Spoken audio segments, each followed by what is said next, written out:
Hello, everybody, and welcome to Pollock and Thurston. Special start time today, 4 p.m. Eastern Time. There was no buy-in today. We are going live as we speak, moments before the scorecards will be read from the Tuesday night battle between AEW and NXT. Joined as always by the man behind Wrestlenomics, Brandon Thurston is here. Brandon, did you survive Tuesday evening's head-to-head battle? I watched it live. I input the quarter-hour labels as I was watching it. I felt exhausted afterward and was glad that I did not have to review the show immediately after it was over. How do we do this for 18 months? Like, that was my one takeaway last night. I never want to revisit both these programs weekly. And I mean, there was certainly a certain novelty to it at first, but that was a lot of wrestling in one night. And there was quite the period where we had this as a weekly occurrence. So what did you guys do during the Wednesday Night War? I don't remember. Did you review both? I mean, you can't watch both shows simultaneously. No, we still had it split up where Braden and Davey did NXT. Okay. We did Dynamite. Wow. But my night would usually be record with Way and then watch NXT afterwards. So it just made for, a super long night. I can't say I missed the fact that these are on separate nights, but so it is for one night only, where we had multiple editions from overruns to a 30-minute buy-in that was tacked in, and then 30-minute commercial-free starts to the broadcast. Oh, it was more than 30 minutes. At least 30 minutes, as Tony Khan warned us earlier in the day. Turned out to be 47 minutes without commercial interruption to start the show. Something like that. And NXT actually went to a picture-in-picture ad break around 29 minutes, you could say. So not a full-screen ad break, but they did go in the middle of that. What was it, the Gallus and Tyler Bate and Tyler Bate. Yeah, that match. They went to a picture-in-picture ad break during it, like at 29 minutes, and then they went to a full-screen ad break several minutes after that. But yeah, a lot of time with no ad breaks. That's the missing metric in all of this. Maybe one side will disclose how much ad inventory was made on the evening as a future point in their favor. Which show made the most money in that given time slot for their respective network? Yeah, I don't think it will be getting that. But yeah, it was. You'd think, like, I wonder how that comes together in terms of the ad-free time. If that's just time that they weren't going to sell anyway, that was just going to be make good time, or what? Yeah, I mean, it seems to be something that the networks are on board with whenever there is a big enough show. And in the case of TBS, you certainly felt like this was a completely reactionary method, but probably one that they were anticipating, given it's been, this has been a tactic used multiple times. But I mean, they were able to respond with their own commercial-free block instantly and got pretty much like 3/4 of the hour blocked off for that. It does tell you that TBS was giving them a lot of leeway as well. Like, this was not something where they were just looking at this as 2 hours of programming. They too were very competitive and engaged in this one. Right. And did you notice Dynamite went off the air advertising? I don't know if they did this earlier in the show and I just missed it, but they went off the air advertising that Collision is going to start again at 7 o'clock on Saturday.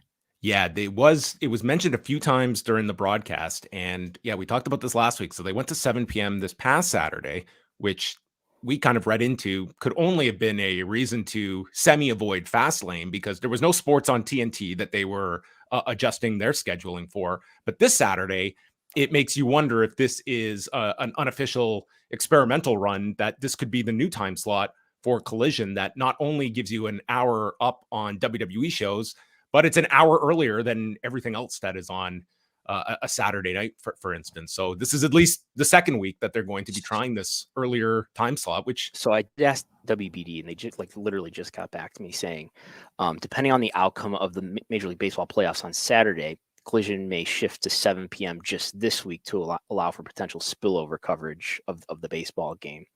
They say that they'll confirm that in the next day or so after the conclusion of tonight's playoff game. So sounds like it may or may not be at 7, but they will confirm. I mean, they're certainly advertising it as 7 on AEW last night. Yeah, it was on the schedule, like on their online schedule for 8 earlier this week. And then it was on Wednesday, or yes, Tuesday's broadcast that they were promoting the new 7 p.m.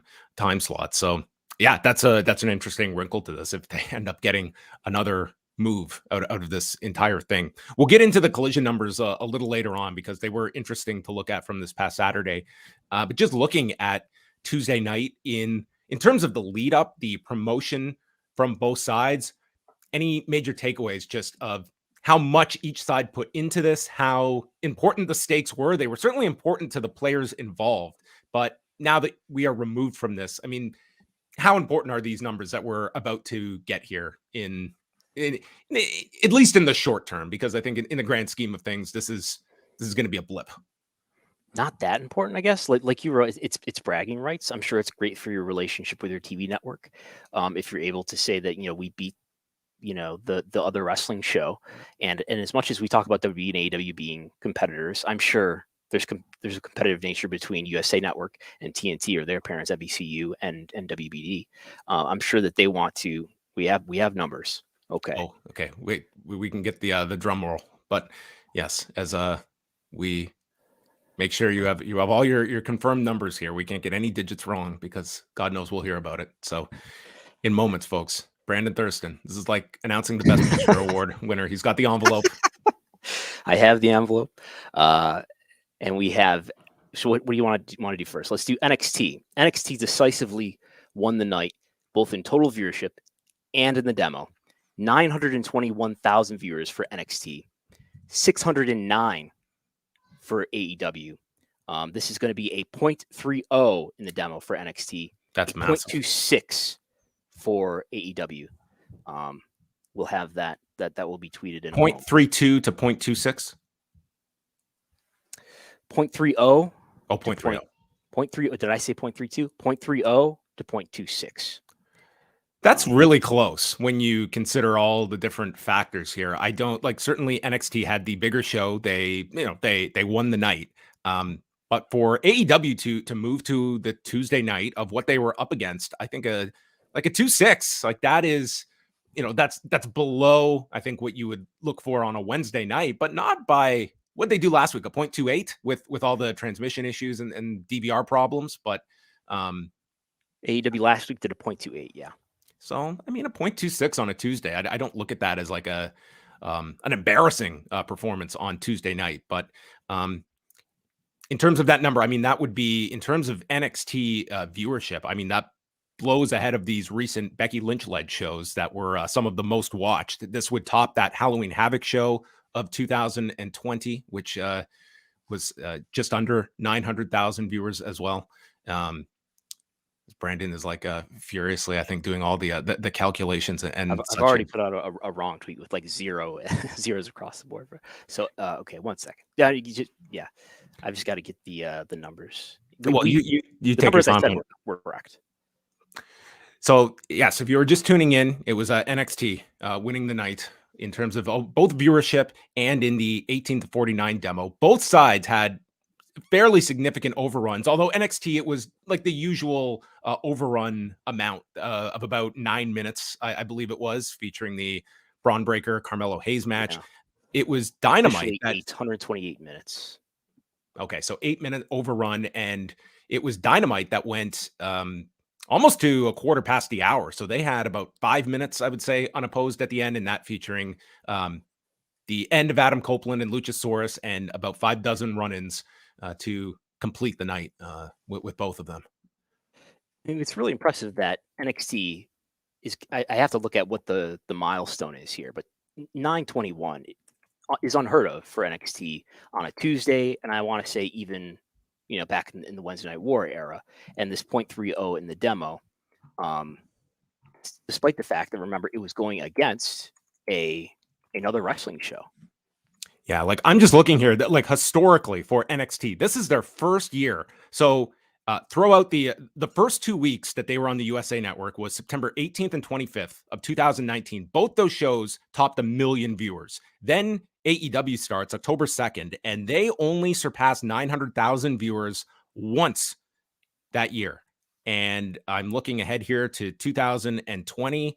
And I mean, they're never hitting 900,000. So this unofficially would, sorry, the viewer count was how much again? 900 and what? 921. So this would I think this is the third most watched NXT in history on USA. The only higher ones would have been the first 2 episodes, which were unopposed, that they were not going up against AEW Dynamite.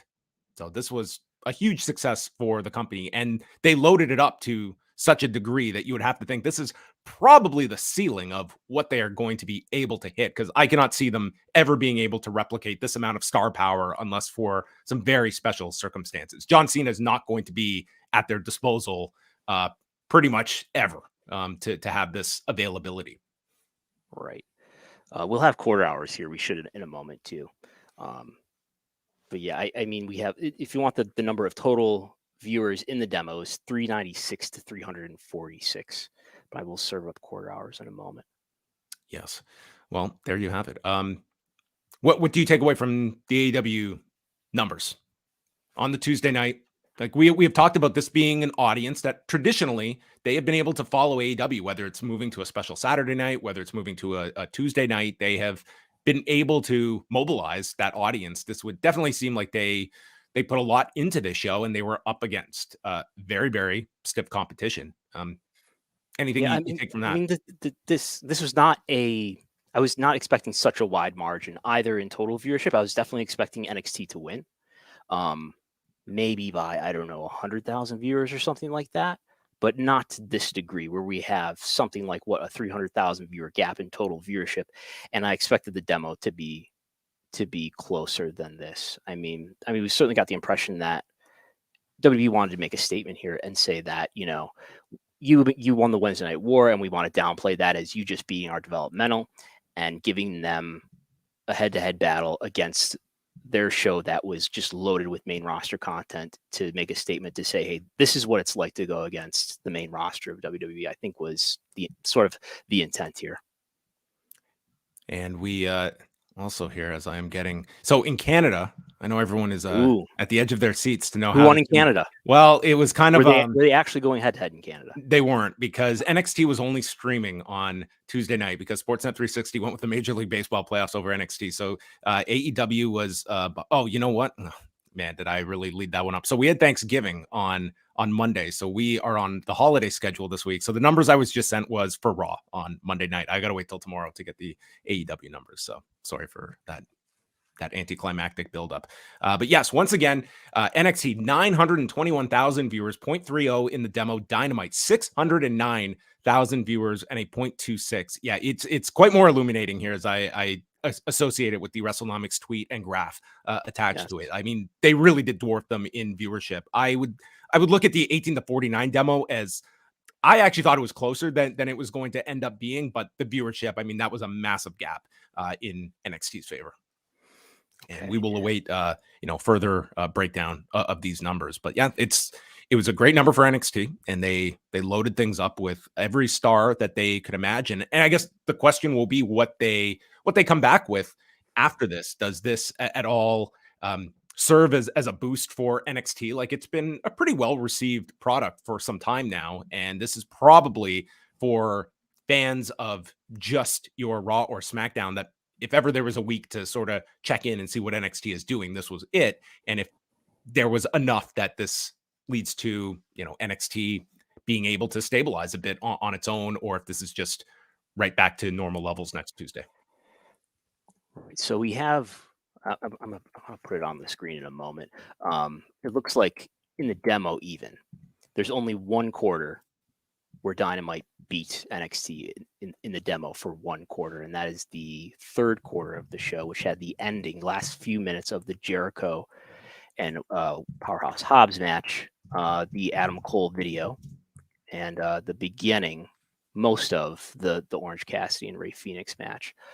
Beyond that, it's other than that, it's a shutout in the demo even. And I haven't looked at total viewership yet, but I expect it's going to be even more decisive for NXT. Yeah, I'm very curious as well about the 18 to 34 breakdown as well. That's been an area that NXT, I mean, you have kind of documented like how much NXT has grown that, particularly among men in that younger demo over the past year. And that's certainly, I mean, Shawn Michaels has stated it as much, like that is the primary focus of NXT at the moment is that particular demographic. And I think that's another feather in their cap to be able to claim that audience in a head-to-head setting. Yeah. So here's quarter hours for the demo. Look at this. Look how fast this man works. And my Overrun arrows are not correct yet, so ignore those that say 8 minutes for both. It was not 8 minutes for both, but pretty decisive, as I said. That third quarter is pretty, like, that jumps out at you in terms of, like, there was obviously if there was one segment you look at where there was a noticeable uptick for AEW, that was it. This is where, yeah. So as Brandon has it listed here, the ending of Chris Jericho and Powerhouse Hobbs, the Adam Cole Roderick Strong segment, and then Orange Cassidy and Phoenix, the start of that picked up. What is this? This is total viewership now. Yeah. A shutout for NXT in the quarters. NXT leads AEW in every single quarter, including the Overrun, which is not a quarter. It's something less than a quarter, but so 9 minutes for NXT, 14 for AEW. High quarter in total viewership for NXT is the quarter that had the backstage stuff with Tony D'Angelo, Channing Lorenzo, Cody Rhodes, Baron Corbin promo, and then the beginning, most of the Dominic Mysterio and Ilya Dragunov match. So that is the first quarter, I'm sorry, was larger, nearly 1 million viewers for the first quarter with Cody Rhodes, 991,000 viewers. Both of them started out at their peak, right? Because we have 731 at the beginning for Dynamite also, which had the Christian promo and the Bryan Danielson and sort of Strickland match. And would look to be like the largest combined audience of the whole night. Like, we're looking at over 1.7 million viewers for that first quarter between the two. I mean, it was, it was a really strong pattern for NXT. I mean, they had some dips. I guess the third quarter being the pub fight, I mean, didn't I guess resonate with as many people, but overall, like, they. So my patented conditional formatting rules indicate that the John Cena segment performed well because it exceeded the normal trend in that quarter hour by at least 5 percentage points, and it was up 6% from the prior quarter in total viewership, up 10% in the demo. Again, that's for the John Cena and Braun Breaker live promo that had actually 2 ad breaks in it. And despite, I mean, I'm doing this based on looking at the timestamps, and it had 2 ad breaks in it, but despite that, still overperforming what that quarter usually does. If we look at Dynamite, I don't know if there's anything remarkable here.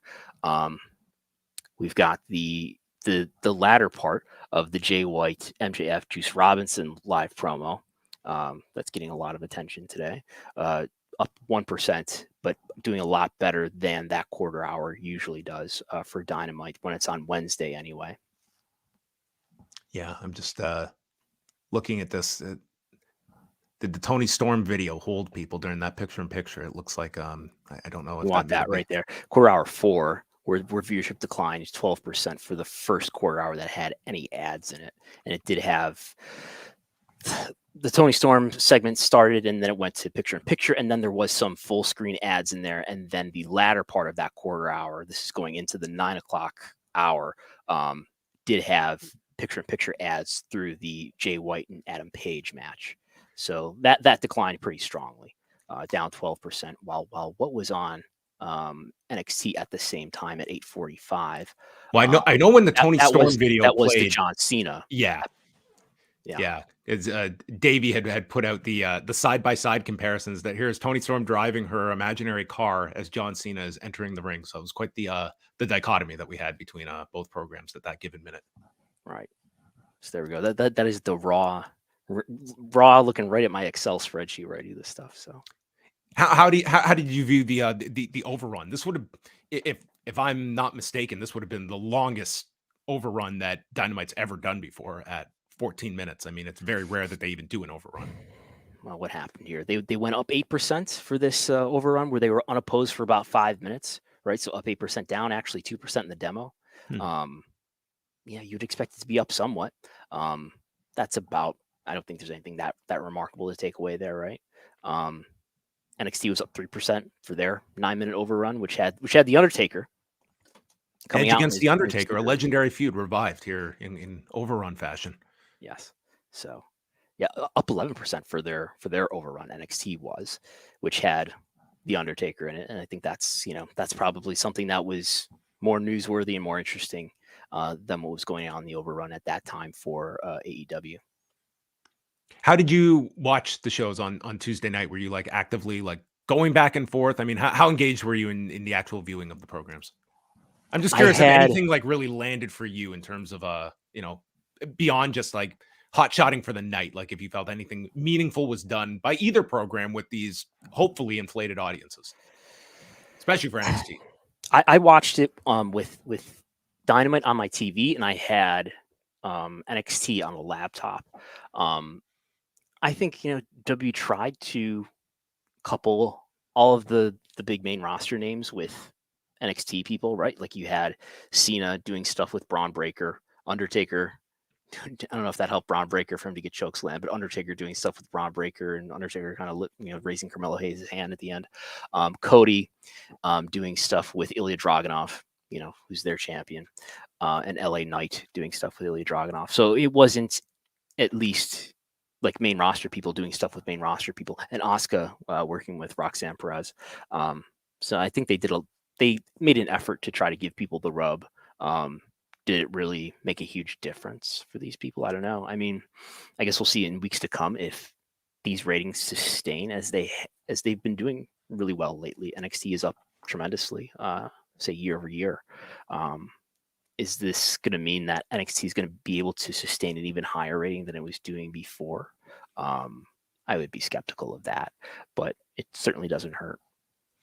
And I mean, the natural question, and maybe this won't be the case, but is there sort of like, is there just a come down after this that, the specialty of a Becky Lynch showing up is a bit less now after you've thrown everything at people, and now they've seen the Undertaker in person, they've seen John Cena, and in these following weeks, they've been able to take like one member and sometimes has made a large difference, but that's it could be the opposite. It could be like this was a springboard that is going to do enough of attaching some of these younger performers to these main roster stars, and it gave them a strong rub, and people come back next week because they're interested now in these characters and where they're building up towards. And not much Becky Lynch. She was in a video, right? That was the extent of it. I was expecting maybe an in-person appearance, but with everything else they had going on, it wasn't like you were left, feeling like there wasn't enough on the show. You got Shotzi on commentary as well, unannounced. So yes, Solo Sikoa running. I mean, they had plenty of surprise. I mean, honestly, they probably could have spread this out for 2 months between all these people that they had on this one night on NXT. But it was all out, and they got their desired outcome. This would have been a really tough pill to swallow if they were. I didn't think there was a prayer of them losing, really either side. But the demo was, to me, the only one that AEW would be able to threaten, and it was a comfortable win. And Robert Sedman, who's at Sports TV Ratings on Twitter, reporting the rest of the sports TV ratings here. We had one baseball game. Orioles and Rangers, which was in prime time opposing these games, led. It did a 0.88 in the demo, 4.1 million viewers. The NHL, beginning of the NHL season, right, which was on ESPN, Chicago and Pittsburgh, doing a 0.51 in the demo, 1.4 million viewers. So that's lower total viewership, but higher in the demo. And then there was an earlier game with the Twins and Astros in the afternoon, pre-show, and then NXT. So NXT was more highly viewed in the demo than the late NHL game between Seattle and Las Vegas. Right underneath that is AEW, and then right underneath that is the early afternoon game, an NHL game on ESPN, Nashville and Tampa. The big bad NHL is back. I am curious how much that will be a factor in Canada, where it's basically a national holiday when the NHL comes back into everyone's lives. So for a demo, now I've got some milestones here. For the demo, NXT, despite going head to head with Dynamite here, this is the highest demo that NXT has done since week 1 of the Wednesday Night War on October 2nd, 2019. This is the highest total viewership NXT has done since the week before the Wednesday Night War started on September 25th, 2019. So those 2 weeks that NXT had unopposed in September ahead of the Wednesday Night War, this was only short of that in terms of total viewership. And they weren't that far off. Like week 1 was 1,179,000. Week 2 was 1,006,000. So they were they were within striking distance of what they were doing unopposed during the very first weeks on USA as well. So there's that. There's all the ratings. That is your breakdown. Do you think this was still Tony Khan's greatest birthday he ever celebrated, as he noted? I can't speak for Tony Khan. Yeah, I mean, there's a lot of negative reaction to the MJF and Juice Robinson interaction. So we'll see if anything comes out of that. But yeah. Yeah, MJF posted a pretty lengthy statement a couple of hours ago defending the idea to do this. That's Angle. For those that did not tune in to the segment, I'm sure you've heard about it by now, but this was Juice Robinson bringing out a roll of quarters with Friedman written on the quarters, which is the reference that MJF has brought up in various promos about being a child when some kids threw quarters at him in a act of anti-Semitism because of him being Jewish. So that was the reference with the quarters.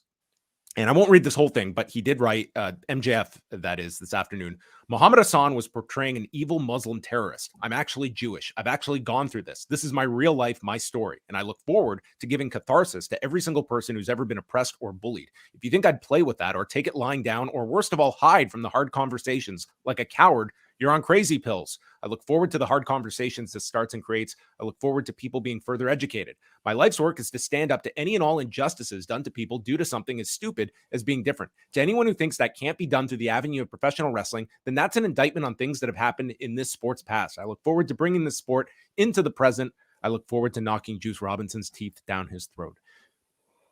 So this is obviously, he is very confident in telling this kind of a story in a professional wrestling setting. I think anyone that is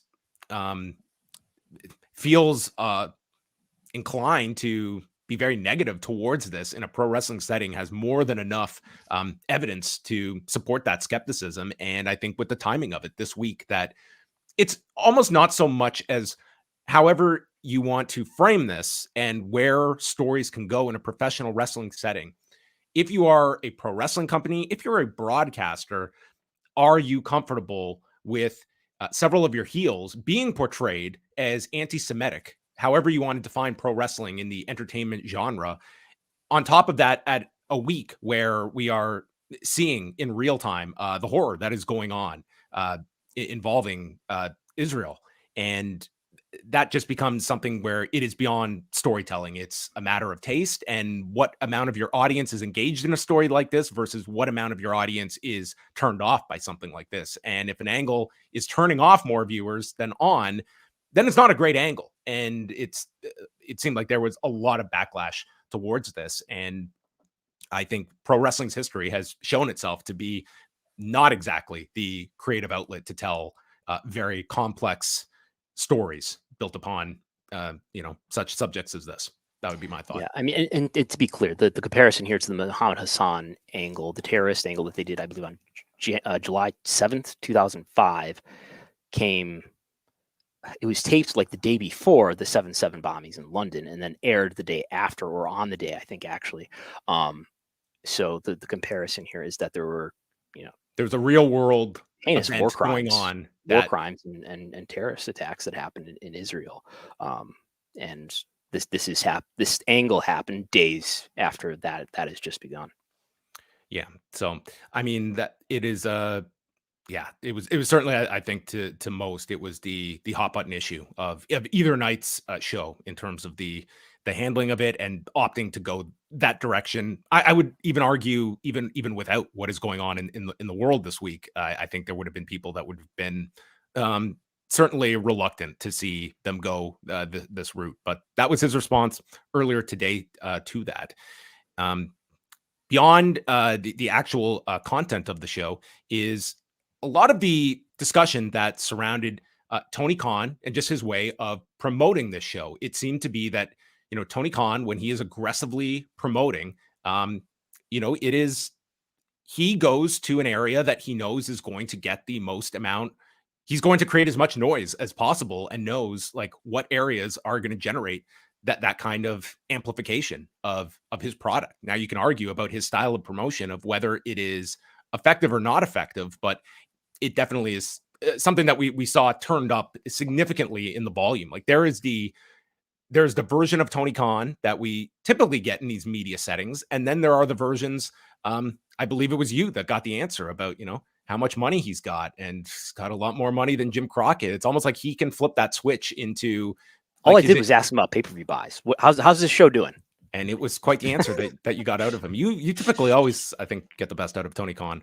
And yeah, I think it's really like he just turns into Dana White. I think that's sort of the mode he turns into. But it's seeing the juxtaposition. It's that Dana White, whatever you want to think about the man, I think everyone believes that's the way he is 24/7.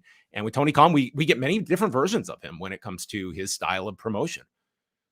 Yeah, we get an animated, hyped up version of Tony Khan sometimes talking about when he's mad about something, when he's trying to, run a counter message against somebody. Like he was mad, I think, at Eric Bischoff for saying that CM Punk wasn't a draw, and he started pounding on the table and stuff like that.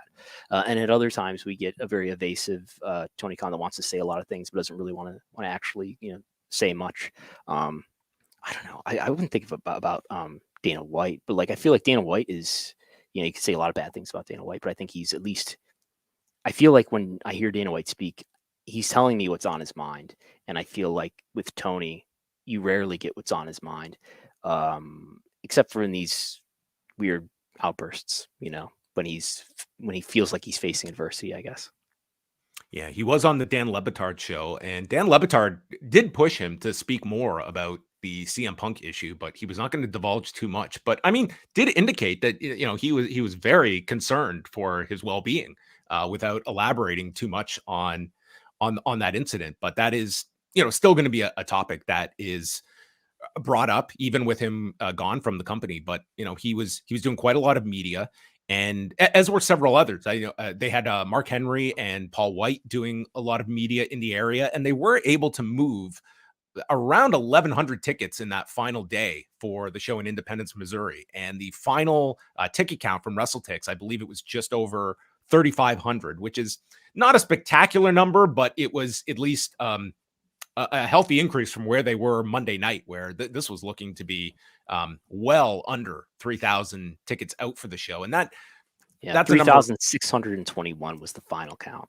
Yeah. So, I mean, at this stage of the game, that's, I guess, a relatively average number for AEW, but not a tremendous number by any stretch. And those to me are like, as much as this was a big show, I would not be overwhelmed with what ticket movement there was for this show. Yeah, I mean, it did at least get up over 3,000. And if you look at, I actually think I have a slide here. If you look at what they did previously in Independence, Missouri, they previously did on March 22nd, 2023. So earlier this year, they did 3,912. So a few hundred more. Before that, they did 4,357. Before that, they did 3,900. And before that, in 2020, they did 3,700. This is by a slight margin, the lowest number that they've done in this building, which, I mean, I guess it tells you how much of a draw Edge is here. He's not going to be this transformational star to this company that CM Punk was. So it's more in line of the trend that we've been seeing, where AEW's attendance hasn't been doing that well. But they did manage to do a number that's sort of in the neighborhood, if just below what they've done previously in this building. Yeah, but just looking at like the next 2 weeks, and these were numbers as of last Friday of tickets out. So there might be some slight movement to these, but for this Saturday, Collision, they've got about 2,100 out. Next week, they're in Rosenberg, Texas, 2,300 out. The FedEx Forum, which is that's an NBA size venue, they're at just under 1,200 tickets out for Memphis, Tennessee on October 21st. And then Philadelphia, 2,600 out. So it's not like Independence, Missouri was just like one bad market or something like that. I mean, this is all the shows coming up. Like there is an undeniable softness in moving tickets. And there's something there that you have to be looking at what has taken the air out of the sails when it comes to moving tickets at levels beyond just like there is a downturn in the fan engagement. And as soon as I said, the fact that this is kind of in the neighborhood of what they've done usually in the market, if a little bit below, I mean, this is a pretty important show for them perception-wise in terms of marketing and messaging and appearance. I mean, I wouldn't be surprised if there was a greater effort than usual to get free tickets in here, or to get seat fillers or something like that, or to get people in the building so that it looked good, because that was legitimately important for this show going head to head, for there not to be people, not give people the ability to say, hey, look, this building doesn't look like it's that full. So there was a good reason for them to get more people in here rather than fewer. Before we move on to other topics, Sports 103 sends in the super chat. Thank you very much. Do you think that NXT having the higher viewership last week added any importance to how the two sides viewed winning this head to head? Having the higher viewership last week. I don't think that played greatly into it, right? I mean, this show's been doing better and better, and I think whatever they were planning to do might have been already put in motion even before then. I think the fact that NXT is doing better in general probably gave them more confidence that they could, really decisively beat them. Do you rule out the notion of these two shows ending up on the same night again in the future in another television rights cycle? Like, does this give you any? I can't rule out these two shows not being on the same network in the future. As a lead in for each other? Can you imagine? Or they air them both in picture on the same network? I think it's going to be really interesting to see. I mean, I have an interest. I think, if there's another Wednesday Night War or something of that nature, that's probably good for Wrestlenomics and how interested people are in it. So yeah, I guess for selfish interest, I hope that there's another head-to-head weekly competition in ratings. But I think there's good reason to believe that the next rights cycle is going to it's going to shuffle everybody up to the point where, like, yeah, I guess it's more likely than then not. we'll be starting at 4 p.m. every week, the day after. Yes, it's fairly likely that I mean, they're going to try to avoid each other, but it's if push comes to shove and there's some good reason why a network wants this show to be on this night and it just happens to have to go against another wrestling show, well, wrestling's not necessarily always going to take priority over other sports or other kinds of telecasts. I think that's possible, but I also think it's possible. I can't rule out that WBD is not going to take Raw here, because if you look at the ratings of Raw versus, let's say, NBA, it does, I think, on the average, a slightly lower rating. I'm sure it's got significantly higher ad rates, but in terms of the watch time that they both deliver, I think Raw would actually edge out the NBA on TNT, not overall, not including ESPN, but just on TNT. And if you're going to take one night away from TNT, which is something that's in the air, it's something that Nick Khan is saying he's hearing rumblings of, that they may give one night away and let NBC or someone have it. It might make a lot of sense in terms of being cost effective, just like how we talk about AEW being a very cost effective program. It might be really cost effective in WBD's view to maybe take Raw and give it a slight raise, or maybe give it a 50% raise over what it's getting currently, and it's $265 million. And you get a year-round show that delivers lower ad rates than the NBA, but probably more watch time. Maybe that's something that makes sense. Only Gunnar Weidenfelds can really decide, I guess. Yeah, and it also raises the question too about the viability of Tuesday nights on top of it. If you're looking at Raw staying on Monday, regardless of network, if I'm USA, I'm like, to me, Friday's just, I think there's so many reasons against it versus other opportunities during the week. Tuesday being, I think, a great way to funnel people from Monday to Tuesday rather than a Monday to Friday. I think that I just see SmackDown as this thing that it can be plugged into whatever hole you have in your schedule. And I don't know if Friday would be that night for it, but whether it's a Monday, Tuesday, that would certainly, I think, benefit a WWE production schedule. But we could also be talking about a world where NBC Universal does not have Raw and SmackDown is their prime wrestling content. And like we talked about this a few weeks ago on Wrestlenomics Radio. And tell me how dumb of an idea this is. If I'm WBD and I'm the executives there, and if I really understand wrestling, if I took Raw, right, that's the one that's available, and maybe NXT as well, and put it on TNT or TBS, if WWE and AEW would work together, that would sure do great live event business. Network doesn't necessarily care about that, but I think if there was some sort of interpromotional interaction with these two companies, which is a huge if in terms of they can even trust each other and cooperate, but there would clearly be a ratings synergistic effect if you had talent, appearing on either. And WBD seems to be the one that would have the power to make that happen. Just looking at this head-to-head ratings war that we had last night, there's tremendous interest, and there's the sum is greater than the parts here. Or what's the expression? You know what I'm trying to say? That there's greater interest in wrestling in general on a night like this, where I don't know what were the two numbers that we just looked at, 921,000 plus 600. I mean, that's a number on the level of what Raw does, or better than what Raw is doing currently on Monday night against football. 0.56 if you're adding the two demos together. Yeah, so I mean, they're the ones who would have the power to maybe get them to work together, and there's clearly a synergistic effect there that only you can unlock. You can't unlock it if you have one and not the other.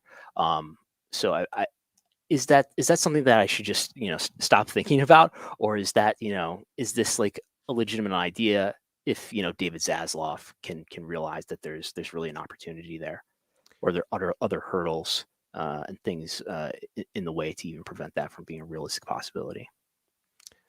I don't want to have a line that's like isolated for a cold wrestling. This is something that you can only say in audio. You can't tweet about it. Yeah, I would not tweet this. It would be held to my till my deathbed. But I just number one, it is WWE, and you just cannot fathom that. I guess that would be what is beyond just financial value of its next contract, of lifting up in their mind, lifting up AEW to be an equal to them, and being in a partnership essentially with your strongest competitor that we can look at. And there are the competitive nature that we see in front of everybody, and then there's the competition that goes on behind the scenes between these companies, of how it would be, how WWE would enter this as a willing partner. And it would have to be a situation to me where they are so out of other options that this idea of being in-house with your chief competitor would be somehow willingly accepted. Yeah, I can make an argument though that if you look over the history of when promotions have had interpromotional interactions, interpromotional feuds, or whatever, it's almost always right that the stronger promotion comes out on top. So if you're WWE, I could make the argument that it's maybe it's actually it's a covert way to sort of diminish AEW, because we're the by far stronger company. We'll probably, even if you're only taking one or two of our shows, we maybe have a greater financial stake in what WBD would be paying us. So we're the bigger entity, and maybe we have an advantage in the creative machinations and all that. So maybe you end up with a diminished AEW in some sense afterward. But then again, we're talking about an AEW that is controlled by a billionaire, not UWFI or something like that. And also would be in such a way that for AEW to be incentivized, like their next television rights deal, I mean, it should be of a level that securely puts them into a level of profitability that is going to make them the second largest revenue generating wrestling company in pro wrestling history. What this next contract should represent for them. It's, I don't know if it's, to me, this next contract for AEW, it truly does represent like the point of like the talk of AEW's demise sort of has to be shut at a certain point once they are comfortably profitable and you have this amount of revenue that is guaranteed every year. Yeah. If the deal is big enough, and what does that mean? I think it has to be well over $100 million a year. Maybe something closer to, I mean, a $200 million a year deal over the course of 5 years would be the $1 billion deal that CM Punk sort of vaguely alluded to once, and that Tony actually himself sort of alluded to it as well at one time. So yeah, I think it has to be about 150, something like that, and you can always adjust your budget and things like that to get under. But yeah, it has to be something, I think, well over $100 million a year. You're getting everybody now fantasizing that final Nitro. The contract said Khan, but not Tony Khan. And out walks Big Bad Nick. the next figure on our television screens. Yeah, they definitely don't want to. I mean, Tony, and I guess that's it. You don't want to punch down, but Tony's glad to punch up. Like Tony will say stuff on the record, and what we get from the WWE side is, so and so close to the situation said that they really want to show them that they only beat our developmental league.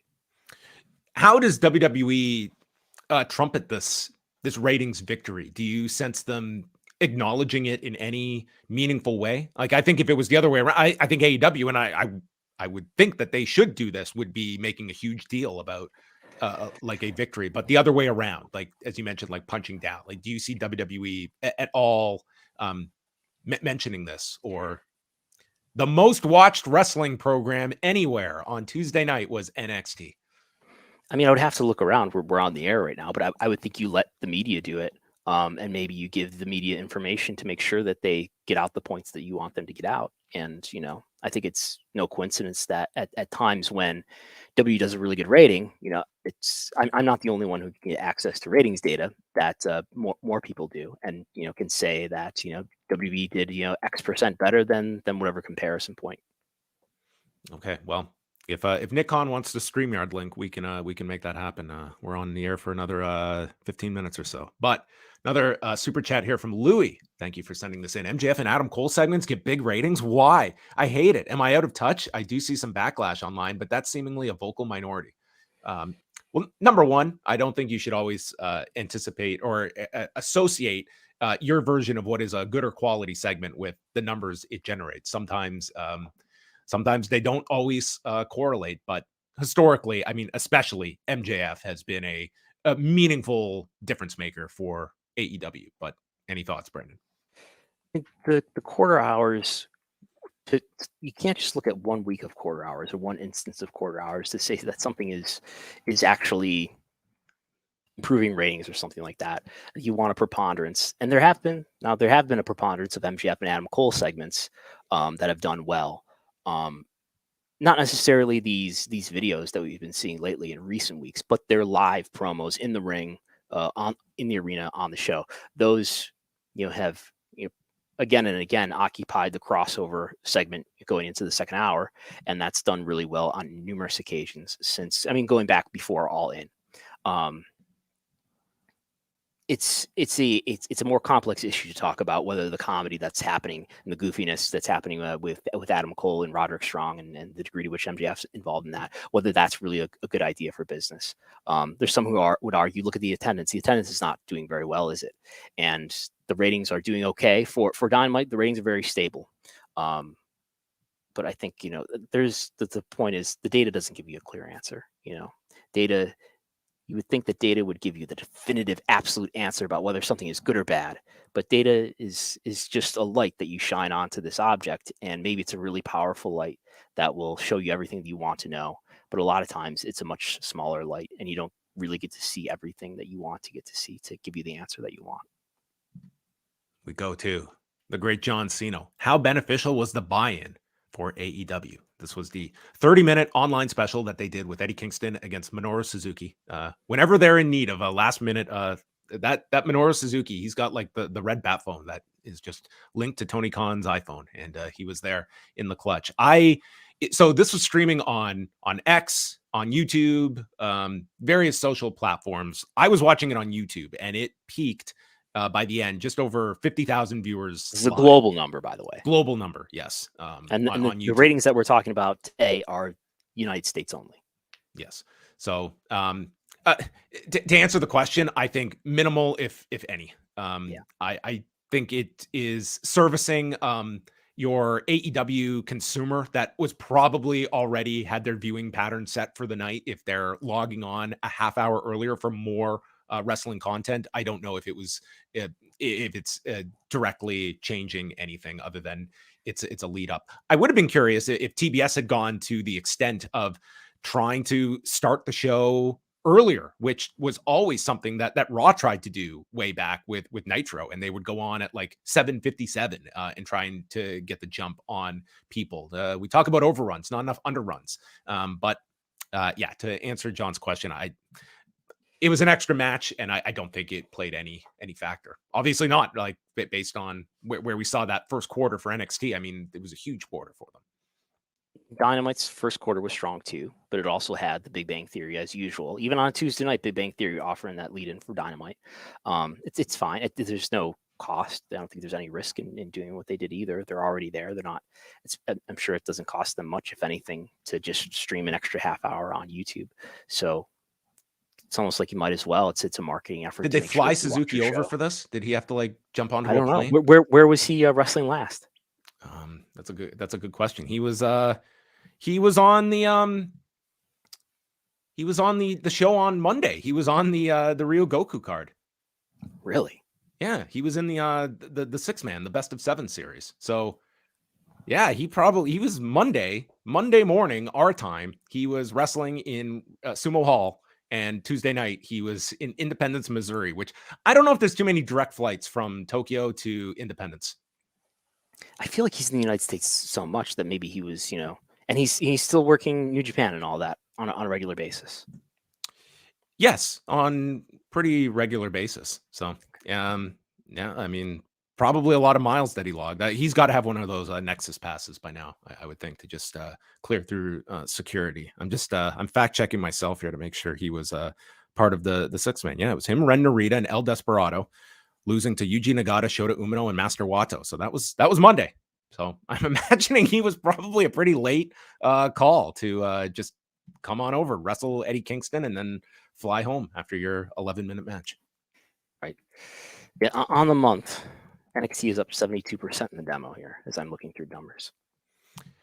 Let's talk about a couple more topics. We won't get to all of them today because there was a lot of focus, obviously, on Tuesday night. But let's chat a bit about Collision. So this past Saturday, they started at 7 Eastern time, an hour earlier than usual, and did 353,000 viewers and a 0.09 in the demo. So overall, they were up 8% and 13% in the demo from the week prior, which was the least watched Collision in history. But in seeing the breakdown hour by hour, it was, moving it up an hour. People were not used to tuning in at 7, and it was actually the hour that went against Fastlane that did have more viewership than the first hour. So I wouldn't look at this as a great conclusion you can make out of moving it up an hour. I think this is more just indicative of viewership habits, and probably, like, I heard firsthand from people that follow AEW that had no clue that it was on at 7 p.m. And sometimes it takes a long time to get people into that habit of a new start time. Yeah, I mean, it tells you how beneficial it is to be in prime time. It's somewhat surprising that against the main roster pay-per-view, this did manage to do slightly better than it did last week against an NXT PLE.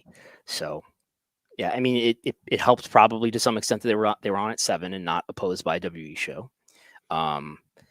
And it also probably hurt to some extent that they were 1 hour out of prime time. And then the hour that they were in, I'm sure they were hurt by the fact that they were going against a WPLE. So it's sort of all just sort of broke even, as you can see here on the chart, doing something like 25,000 extra viewers on average than they did the prior week. And then we had, next week, Collision is listed for 8 p.m. on TNT. And also, are you aware, Brandon, there's on the schedule. There's a Battle of the Belt special next Saturday. I did see that on the schedule. So another 3-hour night. Oh my goodness. That's going head to head with Bound for Glory. Not good for Impact Wrestling.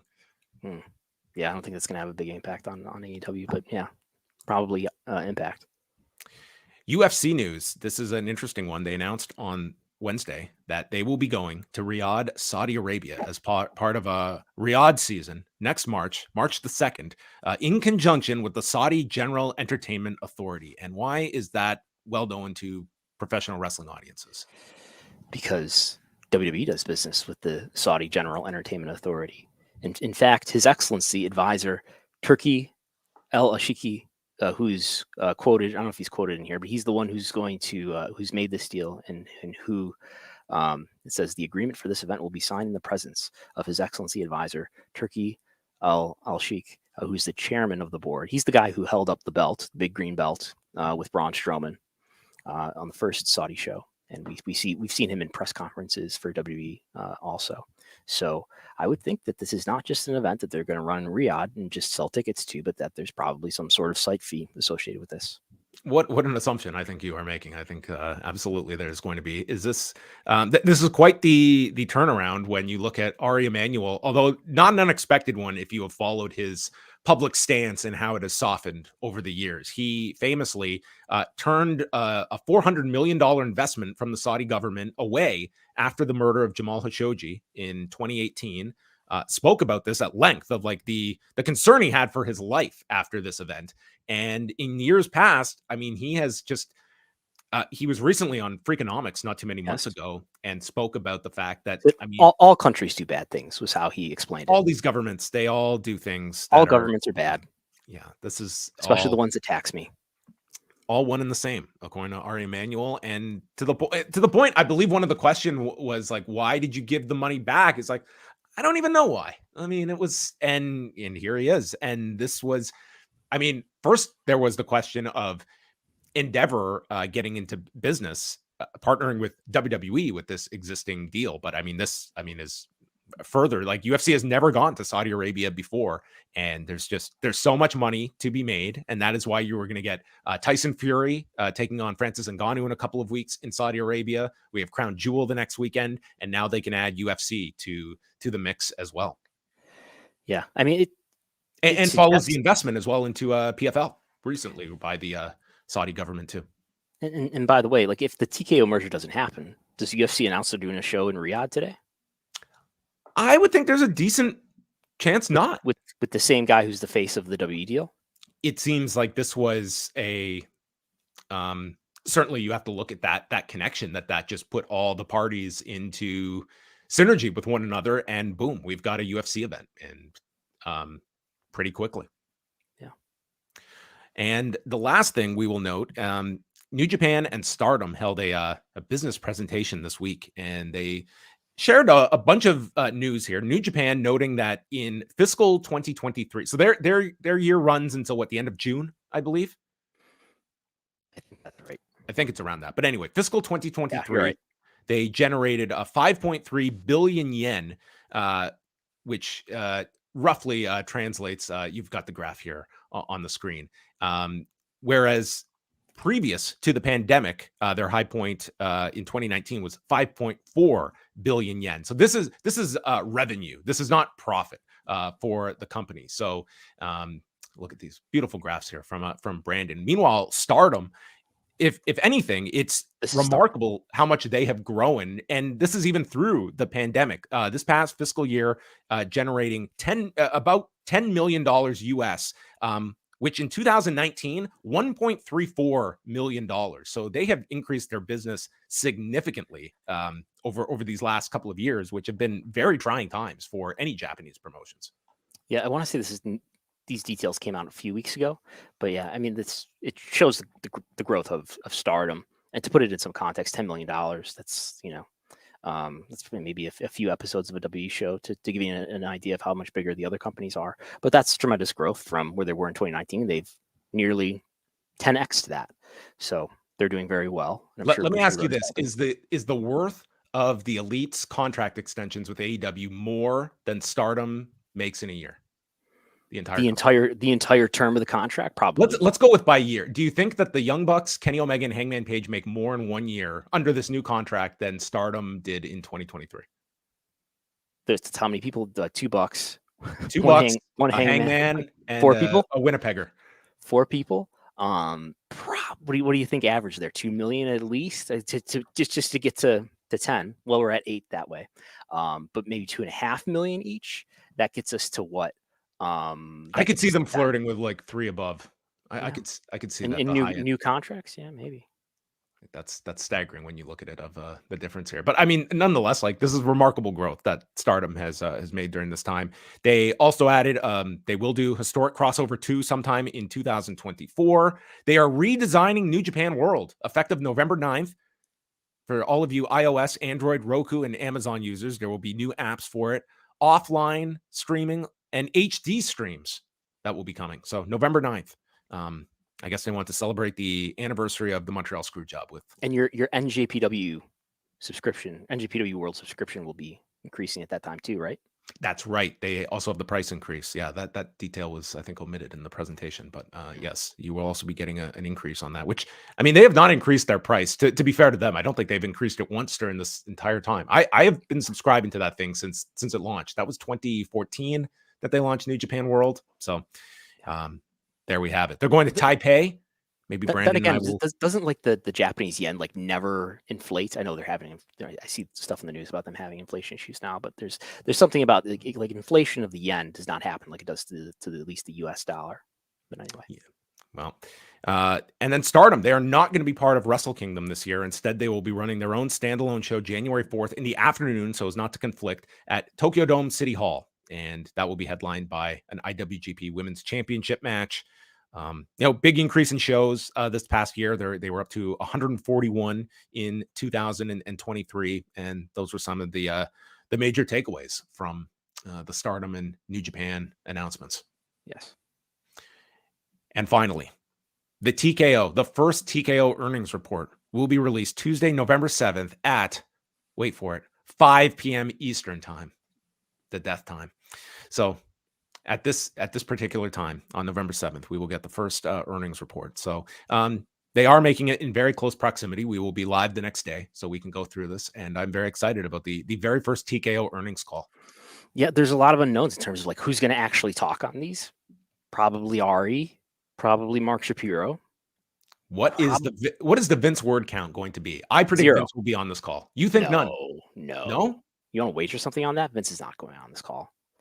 I'm going to predict we get Vince with 30 words or less.